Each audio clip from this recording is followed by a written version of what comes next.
വെള്ളിയാഴ്ച സുബഹി നിസ്കാരത്തിന് മുമ്പ്, നാളെ രാവിലെ സുബഹി നമസ്കാരത്തിന് മുമ്പ് 3 പ്രാവശ്യം ആരെങ്കിലും ഈ പറയുന്ന ഒരു ദിക്റ് പറഞ്ഞാൽ അവന്റെ സർവ്വ പാപങ്ങളും പുറത്തു കൊടുക്കുമെന്ന് മഹാനായ നബിയുനാ റസൂലുള്ളാഹി സ്വല്ലല്ലാഹു അലൈഹി വസല്ലമ തങ്ങൾ പറയുന്നു, ഞാൻ പറയുന്ന ഒരു ദിക്റ് നാളെ സുബഹിയുടെ ജമാഅത്ത് നിസ്കാരത്തിന് മുമ്പായിട്ടൊരു 3 പ്രാവശ്യം പറയുന്നതിലൂടെ പ്രഭാതത്തിൽ തന്നെ നിന്റെ പാപങ്ങൾ അള്ളാഹു പൊറുക്കുകയാ.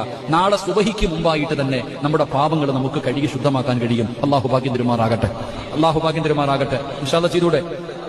അസ്തഗ്ഫിറുല്ലാഹല്ലദീ ലാ ഇലാഹ ഇല്ലാ ഹുവൽ ഹയ്യുൽ ഖയ്യൂം വഅതൂബു ഇലൈഹി 3 പ്രാവശ്യം പറയണം. വെള്ളിയാഴ്ച സുബഹി നിസ്കാരത്തിന് മുമ്പ്, നാളെ രാവിലെ സുബഹി നമസ്കാരത്തിന് മുമ്പ് 3 പ്രാവശ്യം ആരെങ്കിലും ഈ പറയുന്ന ഒരു ദിക്റ് പറഞ്ഞാൽ അവന്റെ സർവ്വ പാപങ്ങളും പുറത്തു കൊടുക്കുമെന്ന് മഹാനായ നബിയുനാ റസൂലുള്ളാഹി സ്വല്ലല്ലാഹു അലൈഹി വസല്ലമ തങ്ങൾ പറയുന്നു.